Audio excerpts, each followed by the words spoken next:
Hello dear friends, DD PG college Lalsot में आपका स्वागत है। मैं Vijay Saini, lecture of physics. आज हम बीएससी फर्स्ट ईयर के सब्जेक्ट फिजिक्स का एक टॉपिक डिस्कस करने जा रहे हैं। तो उससे पहले हम ये जानेंगे कि बीएससी फर्स्ट ईयर में फिजिक्स के कितने पेपर होते हैं। तो बीएससी फर्स्ट ईयर में फिजिक्स के 3 पेपर होते हैं। पेपर नंबर जो फर्स्ट होता है वो होता है यांत्रिकी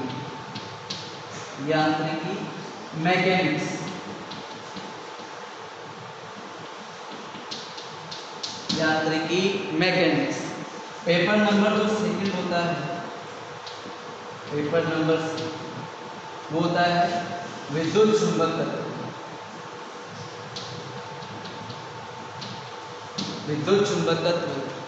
इलेक्ट्रोमैग्नेटिज्म।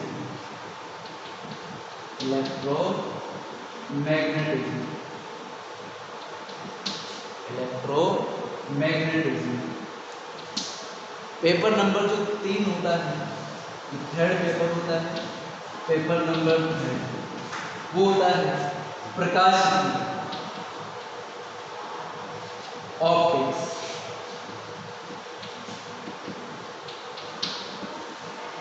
ये बीएससी फर्स्ट ईयर के तीनों पेपर होते हैं।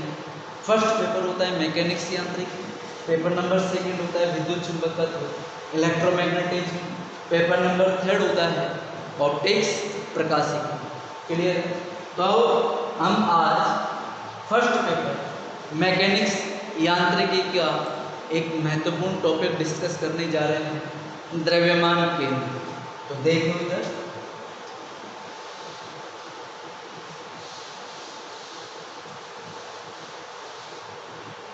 आज का हमारा टॉपिक है द्रव्यमान केंद्र, सेंटर ऑफ मास।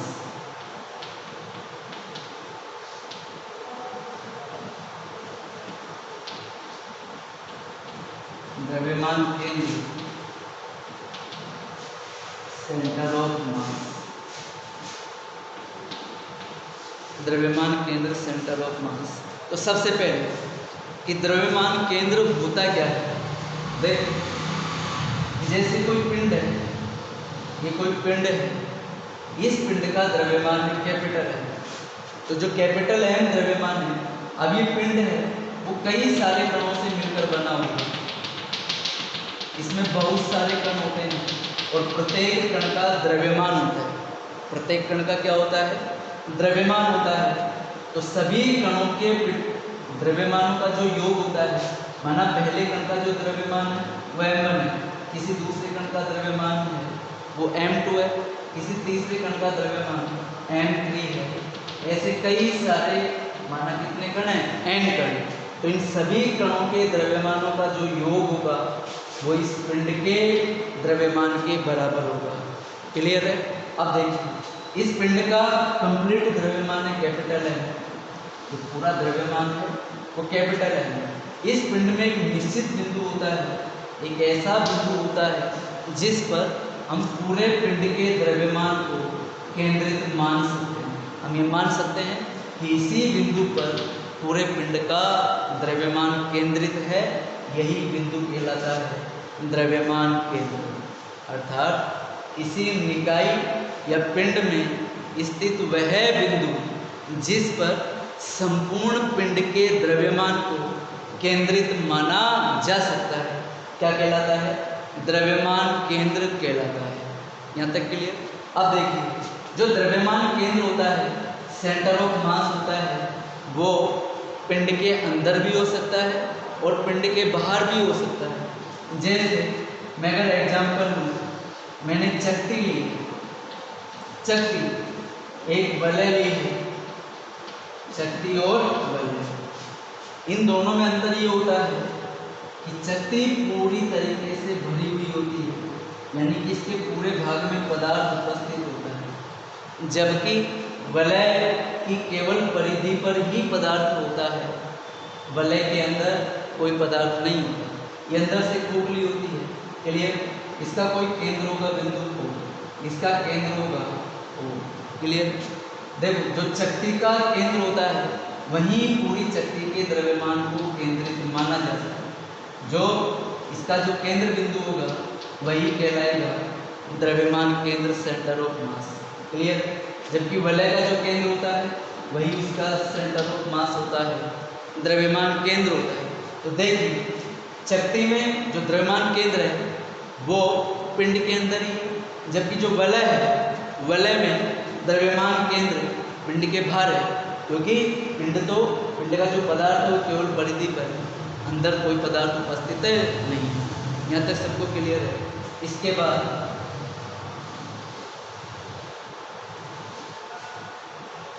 आज हम पढ़ेंगे, ये तो द्रव्यमान केंद्र था, आज हम पढ़ेंगे द्रव्यमान केंद्र का स्थिति सदिश। द्रव्यमान केंद्र की स्थिति निकालेंगे कि द्रव्यमान केंद्र कहाँ उपस्थित होता है। द्रव्यमान केंद्र का स्थिति सदिश, द्रव्यमान केंद्र का स्थिति सदिश, द्रव्यमान केंद्र का स्थिति सदिश। देखिए, माना एक निर्देश तंत्र है S, एक निर्देश तंत्र S है, ये उस निर्देश तंत्र X का X अक्ष, ये निर्देश तंत्र का Y अक्ष और ये निर्देश तंत्र का Z अक्ष। ये निर्देश तंत्र है S, निर्देश तंत्र है S। ये इसका मूल बिंदु होगा। क्लियर? इस निर्देश तंत्र में कैपिटल M द्रव्यमान का एक पिंड है, ये कोई पिंड स्थित है जिसका द्रव्यमान कैपिटल M है, जिसका द्रव्यमान कैपिटल M है।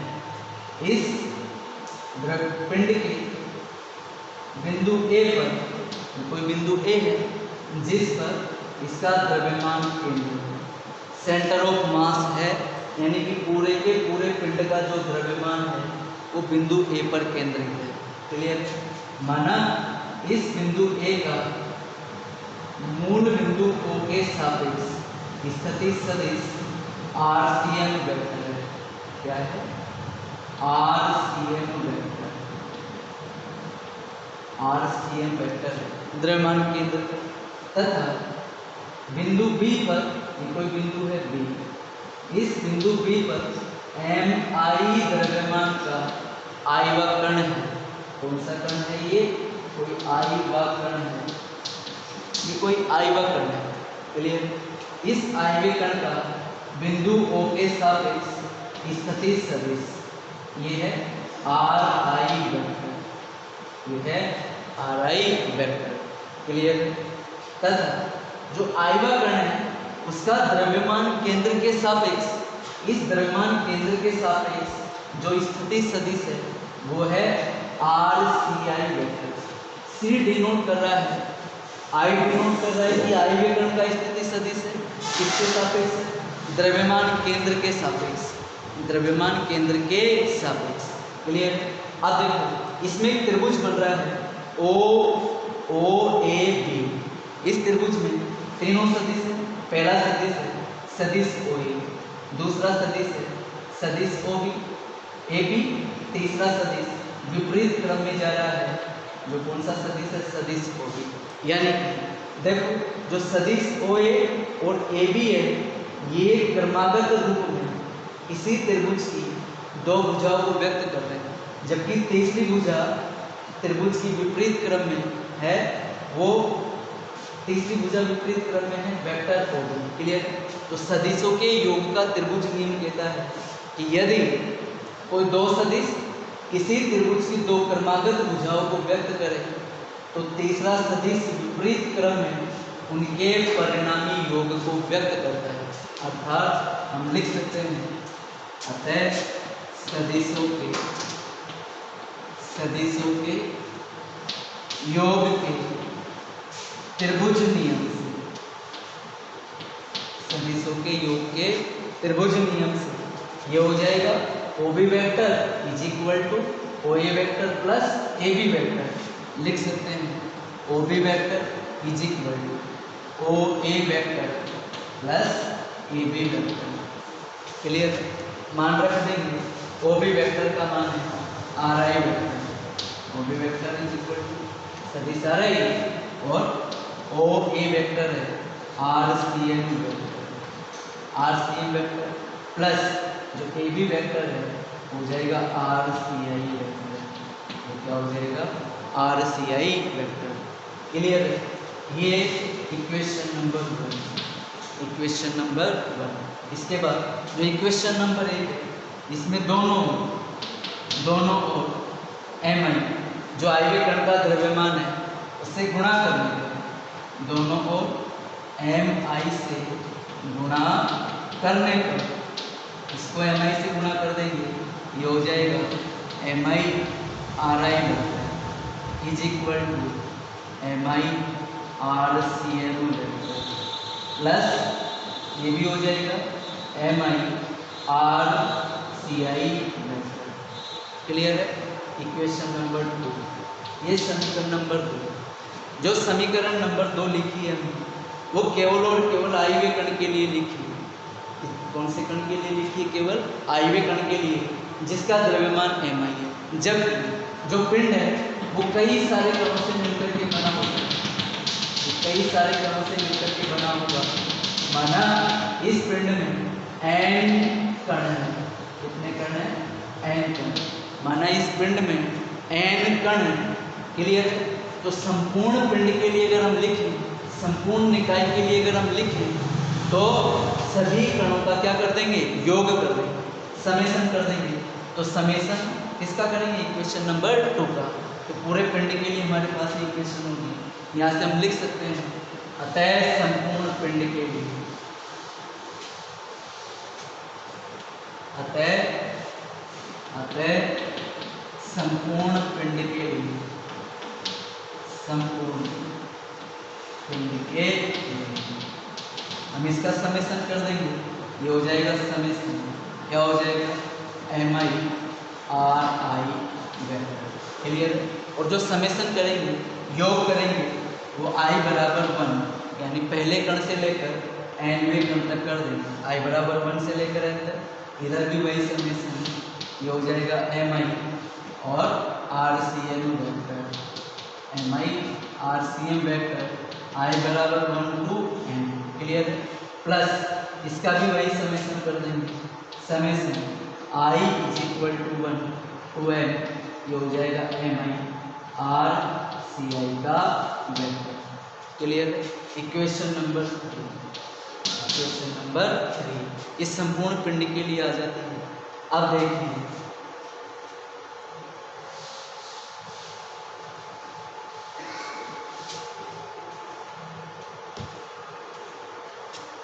देखो इसमें जो तीसरा टर्म है इसका मान 0 होता है। I is equal to 1 to n M I R is equal to 0, is equal to 0। और ये होता है पूरे पिंड का द्रव्यमान केंद्र के सापेक्ष, पिंड का द्रव्यमान केंद्र के सापेक्ष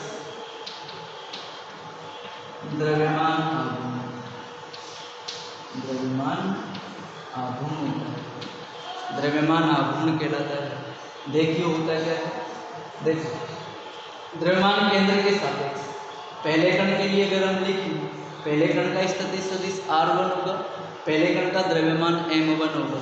तो अगर हम पहले कण के लिए लिखें तो m1 × r1। क्लियर है ना? तो ये कण का पहले कण का स्थितिज सदिश है द्रव्यमान केंद्र के सापेक्ष, और ये पहले कण का द्रव्यमान है। तो किसी कण का द्रव्यमान और द्रव्यमान केंद्र के सापेक्ष जो कण का स्थितिज सदिश होता है, इन दोनों का गुणनफल कहलाता है द्रव्यमान आघूर्ण। क्या कहलाता है? द्रव्यमान आघूर्ण। वापस देखो, किसी कण का द्रव्यमान तथा द्रव्यमान केंद्र के सापेक्ष स्थितिज सदिश का गुणनफल द्रव्यमान आघूर्ण कहलाता है। क्लियर है? इसी प्रकार से दूसरे कण का द्रव्यमान आघूर्ण होगा, जैसे पहले कण का द्रव्यमान आघूर्ण हो गया m1 r1, दूसरे कण का द्रव्यमान आघूर्ण होता है m2 r2, तीसरे कण का द्रव्यमान होता है द्रव्यमान आघूर्ण m3 r3। ऐसे अगर सभी कणों के द्रव्यमान आघूर्ण को हम जोड़ दें तो ये हो जाएगा mn r1। क्लियर। और संपूर्ण पिंड का जो द्रव्यमान आघूर्ण होता है वो 0 होता है। कितना होता है? 0। अब यहाँ से समझो इस वाले टर्म को जिसको हमने 0 किया है। क्लियर है। देखो द्रव्यमान केंद्र के सापेक्ष स्थिति सदिश, मैंने यहाँ केवल r1 लिखा है, इसको हम rc1, rc2, rc3, rcn भी लिख सकते हैं, इसमें कोई प्रॉब्लम नहीं है। देखो अगर हम इसको खोलें तो ये समेसन हो रहा है, योग हो रहा है, कहाँ से लेकर कहाँ तक? i बराबर 1 से लेकर n तक। सबसे पहले अगर इसमें n i बराबर 1 रखें तो हो जाएगा m1 rc1 प्लस योग करना है प्लस, फिर i बराबर 2 रखेंगे m2 rc2 plus m3 rc3, कहाँ तक योग करेंगे? mn rcn तक। ये इक्वेशन आती है और इसका मान कितना होता है? 0। क्लियर है ना। इसको अपन इस तरीके से भी लिख सकते हैं, इसका मान 0 हो जाता है। यह मान हम रखेंगे कहाँ पर? समीकरण नंबर 3 में। समीकरण 3 में जब मान रखेंगे तो इसका मान यहाँ रख देंगे, ये क्या हो जाएगा? 0। ये 0 हो जाएगा, इसको हम हटा देते हैं। क्लियर है। तो यहाँ से ये जो इक्वेशन आती है उससे हम RCM निकालते हैं। कैसे? ये हो जाएगा summation i is equal to 1 to n mi ri का इज इक्वल, देख जो समेसन हो रहा है वो i के सापेक्ष हो रहा है, i के लिए समेसन हो रहा है, इस पर RCM का कोई प्रभाव नहीं पड़ता है। तो RCM को हम बाहर निकाल सकते हैं समेसन से। समेसन वेक्टर RCM हो जाएगा summation i is equal to 1 to n, अंदर क्या रह जाएगा? mi। क्लियर है। यहाँ से हम RCM का मान निकाल सकते हैं। अगर मैं लिखूँ RCM इज इक्वल टू इसको इसके नीचे भेज देंगे, हो जाएगा i is equal to 1 to n mi ri divide by, ये इसके नीचे आ जाएगा समेसन i बराबर 1 to n और क्या हो जाएगा? mi i बराबर 1 to n। क्लियर। इसको हम खोल भी सकते हैं। कैसे? इसको खोलेंगे, देखो समेसन करना है, वही i is equal to 1 to n, i बराबर 1 से लेकर n तक समेसन करना है। तो सबसे पहले हम i बराबर 1 रखेंगे इसमें, ये हो जाएगा m1, ऊपर क्या हो जाएगा? Vector r1। क्लियर है। फिर i बराबर 2 रखेंगे, समेसन करना है तो plus m2 r2 plus m3 r3, ऐसे मान रखते जाएंगे और कहाँ तक रखेंगे? n तक। ये हो जाएगा mn rn डिवाइड बाई, भाई इसको भी खोल सकते हैं, ये हो जाएगा, देखो mi का समेसन करना है, i बराबर 1 से लेकर n तक, i बराबर 1 रखेंगे, फिर 2 रखेंगे, फिर 3 रखेंगे, जब 1 रखेंगे तो हो जाएगा m1 प्लस 2 रखेंगे तो हो जाएगा m2 प्लस 3 रखेंगे तो m3 और ये चलता रहेगा। कहाँ तक समेसन करेंगे? mn तक। कहाँ तक समेसन करेंगे हम? mn तक। तो ये जो सूत्र आता है हमारे पास, ये द्रव्यमान केंद्र का स्थिति सदिश कहलाता है। क्या कहलाता है? द्रव्यमान केंद्र का स्थिति सदिश। इक्वेशन नंबर हमारे पास आएगी 4। इक्वेशन नंबर 4 ये कहलाता है द्रव्यमान केंद्र का स्थिति सदिश। क्लियर। समीकरण 4 की सहायता से हम द्रव्यमान केंद्र का स्थिति सदिश ज्ञात कर सकते हैं। और देखो यहाँ नीचे हम इसको इस प्रकार से भी लिख सकते हैं कि जो m1 plus m2 plus m3 plus mn है वो कणों के द्रव्यमान है, यानी कि ये जो m1 है वो पहले कण का द्रव्यमान है, m2 है वो दूसरे कण का द्रव्यमान है, m3 तीसरे कण का द्रव्यमान है, जो mn है वो nवें कण का द्रव्यमान है। और सभी कणों के द्रव्यमानों को जोड़ दिया जाए, उनका योग कर दिया जाए तो पूरे पिंड का क्या आ जाता है? द्रव्यमान। अर्थात हम लिख सकते हैं कि चूंकि देख m1 plus m2 plus m3 plus dash mn, सभी कणों के द्रव्यमानों को जोड़ दिया जाए तो पूरे पिंड का द्रव्यमान आ जाता है। यानी कि इसकी जगह हम कैपिटल M रख सकते हैं और ये इसका ही मान है, इसकी जगह हम क्या रख सकते हैं, कैपिटल M।